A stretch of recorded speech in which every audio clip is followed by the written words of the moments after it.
Deuxième destination dans ce jour de foot, Le Mans qui recevait Toulouse. Et on va parler du théâtre de cette rencontre, on va parler du stade Léon Bollée. On vous en parle parce que Le Mans ne gagne plus à domicile depuis 4 mois. On ne gagne plus sur cette pelouse et on le sait, pour assurer le maintien, il faut absolument capitaliser des points à la maison. Les Manceaux ont-ils retrouvé la recette?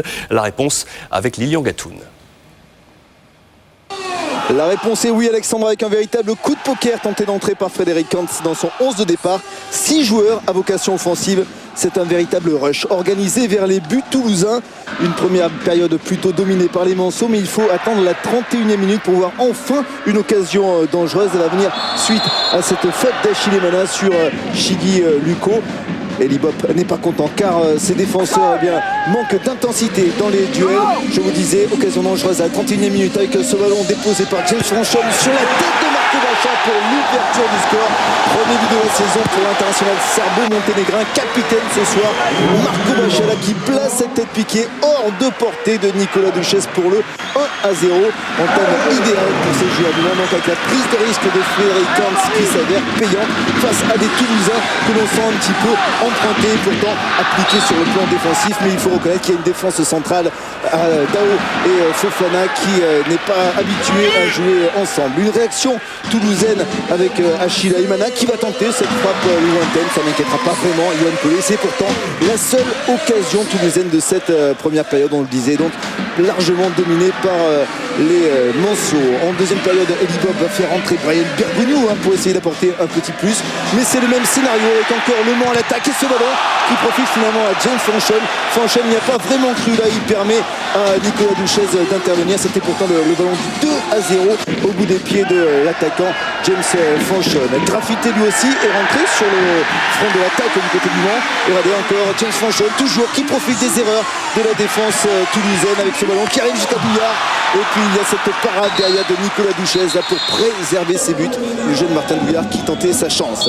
Toulouse qui n'arrive pas à inquiéter Yoann Pelé, si ce n'est sur coup de pied arrêté, comme ici, avec ce coup franc lointain tenté par Jérémy Mathieu. Mais il y a la très bonne détente de Yoann Pelé pour sortir ce ballon qui était bel et bien cadré du côté des Toulousains. Toulousains en manque d'inspiration. Alors du coup, Le Mans va en profiter en passant par les ailes avec Olivier Thomas qui va déposer ce ballon. Encore une erreur de la défense, graffité, mais cette frappe, heureusement pour les Toulousains, il y a Nicolas Duchesne et cette parade pour sortir le ballon sur une nouvelle erreur qui aurait pu coûter cher aux hommes d'Eli Bob avec donc la frappe du Brésilien Graffiti.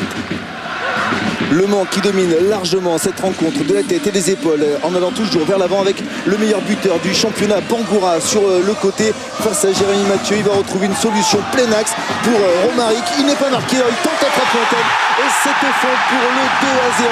Le break est réalisé par l'international ivoirien Kofi Hendry Romaric là, qui profite peut-être avec cette frappe lointaine d'une petite erreur de main du gardien toulousain. Ce ballon qui rebondit juste devant Nicolas Duchesne pour le 2-0. Le Mans s'impose sur ce score. Surtout, il met fin à une malédiction au stade Léon Bollée puisque Le Mans renoue avec le succès pour 4 mois de disette à domicile. Un succès précieux pour Frédéric Kantz au micro de Lucien Davida. Ouais, ça fait du bien.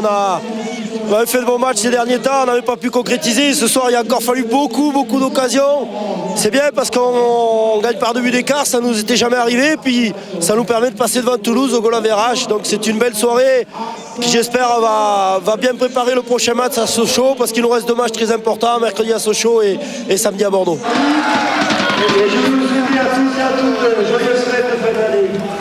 Cette image, quelle est belle. Regardez, Frédéric Hans qui a pris le micro du speaker pour saluer les supporters.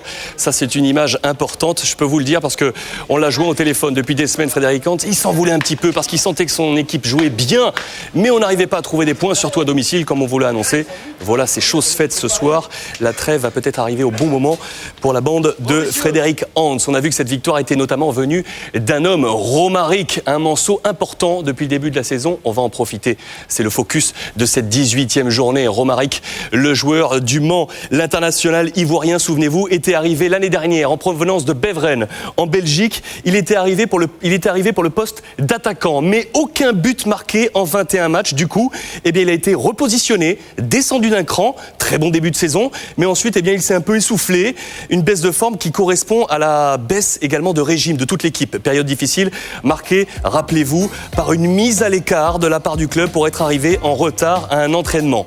4 matchs de mise à l'écart. Il n'en fera finalement que 3, car son état d'esprit a été exemplaire. Et preuve que c'est bon signe, c'est un retour en forme pour lui. Il marque ce soir et c'est, signe de victoire pour Le Mans à domicile. Voilà, Romaric, donc focus de cette 18e journée dans Jour de foot. On l'a vu, Toulouse a donc manqué l'occasion de recoller en haut du classement, là où